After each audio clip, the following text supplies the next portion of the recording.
saya haji belum bisa melakukan. Bayar sudah, visa nggak keluar misalnya. Atau belum bayar, visa juga nggak keluar. Ya mungkin itu memang pasti gitu ya. Belum bisa berangkat intinya. Tapi kurban pun belum punya kemampuan. Maka apa yang terjadi? Amalan ketiga. Kata Nabi, tunaikan puasa. Siyamu yaumi Arafah. Yaumnya menunjuk kepada waktu, Arafahnya menunjuk kepada momentum yang dikerjakan di Arafah oleh orang-orang yang haji. Kalau yaumnya berarti menunjuk kepada waktu, tanggal 9. Jelas ya? Dikerjakannya tanggal 9. Tapi saat menunaikan di tanggal 9 itu jangan cuman menahan lapar dan haus. Kalau seperti itu, cuman puasa biasa, tahan lapar, tahan haus, tahan seksual. Itu biasa. Kerjakan puasanya seperti orang wukuf di Arafah. Apa yang dikerjakan orang wukuf itu? Dia banyak bermuhasabah. Dia banyak mengoreksi diri. Dia banyak mengenal kekurangan dirinya. Makanya disebut wukuf Arafah. Dia kenali kekurangan dirinya. Dia kenali Allah yang selama ini belum dekat dengan Allah. Jadi puasa yang dikerjakan itu sambil koreksi diri. Dosa apa yang selama ini dilakukan. Karena itu bersamaan dengan itu yang kurban lewat hewan. Bisa juga sambil puasa. Yang tidak kurban bisa puasa, yang haji lewat wukuf. Maka puncaknya ketika selesai wukuf itu, kan ke Muzdalifah kan, yang haji. Dia membawa kemudian kerikil 7 buah untuk dilontar dalam jumrah ke Aqabah. Begitu dia melontar, yang dilontar itu kan hasil renungannya tanggal 9. Saya ini sifat buruknya begini.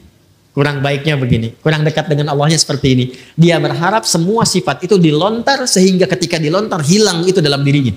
Dan pulang menjadi lebih baik. Maka dia katakan Bismillah ya Allahu Akbar, lontar. Bismillah ya Allahu Akbar, lontar. Setelah selesai dia wukuf di Arafah, dia pindah ke Muzdalifah, dia berzikir. Saat kita selesai dengan Arafah itu kita puasa tanggal 9, bukankah sama-sama kita zikir? Ya kan? Maghribnya kita zikir Allahu Akbar, Allahu Akbar, Allahu Akbar. Tanggal 10 di sana melontar, tanggal 10 di sini menyembelih. Dan bacaannya sama, di sana Bismillah ya Allahu Akbar, di sini Bismillah ya Allahu Akbar. Di sana menghilangkan sifat-sifat buruk. Sifat buruk itu dalam bahasa Quran munculnya dari sifat fujur. Fujur itu nama lain dari nafsu. Nafsu itu sifat hewani, lawannya takwa. Takwa sifat malaikat. Jadi kita itu ada sifat hewani, ada sifat malaikat. Maka kita harus mengekang, mengendalikan sifat hewani supaya sifat takwanya muncul. Maka yang di sana dilakukan lewat wukuf, yang di sini digambarkan lewat menyembelih hewan. Maka dengan harapan ketika disembelih itu bukan cuma disembelih. Bismillahirrahmanirrahim, puncit, puncit, puncit, bukan begitu. Bukan. Bismillahirrahmanirrahim, rasakan dengan mengalirnya darah itu. Maka mengalir pula sifat-sifat hewani kita yang cenderung mengajak kepada perilaku yang buruk. Turunlah kemudian ayat itu yang sangat viral. La yanalallaha luhumuha wala dima'uha walakin lanaluhut taqwa minkum.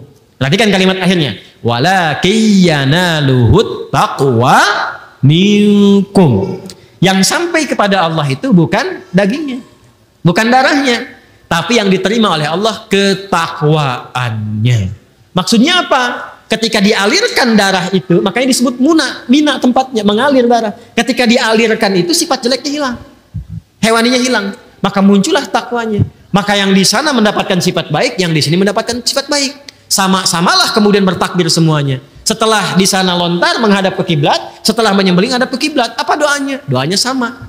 Inni wajjahtu wajhiya lilladzi fataras samawati wal arda hanifan musliman wa ma ana minal musyrikin.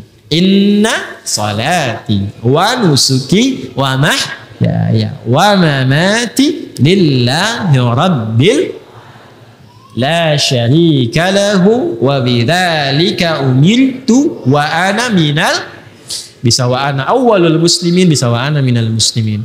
Jadi kalau kita berpuasa benar Arafahnya dengan mengoreksi diri, menyesali dan bertobat, maka Allah berkenan menggugurkan dosa-dosa itu sehingga bahasa hadisnya diampuni dosa setahun yang kebelakang itu. Karena sudah hilang sifat jeleknya, maka terjaga dalam kebaikan. Maka Tanda orang itu diampuni, dijaga oleh Allah untuk tidak berbuat dosa setahun berikutnya. Itu yang dimaksudkan puasa Arafah, menggugurkan dosa setahun dan menjaga setahun berikutnya. Cara menerjemahkannya lihat. Ya, cara menerjemahkannya perhatikan, awas jangan salah. Siyamu yaumi Arafata, puasa yang ditunaikan di hari ke-9 itu bersamaan dengan momentum Arafah. Tukaffiru sanatal madiyah wal baqiyah. Menggugurkan dosa setahun berlangsung ke belakang, berlalu ke belakang, dan menjaga tidak berbuat dosa setahun yang akan datang. Jangan mengartikan sama, mengampuni dosa setahun yang lalu dan setahun yang akan datang. Enak betul. Besoknya ada yang nyolong kan sendal. Kenapa nyolong? Jaminan udah puasa Arafah. Paham ya? Jelas sampai sini? Maka silahkan kalau mau nanti yang puasa tunaikan tanggal 9. Cara puasanya banyak muhasabah, banyak introspeksi, banyak merenung, banyak istighfar, banyak bertakbir, bertahlil, bertahmid.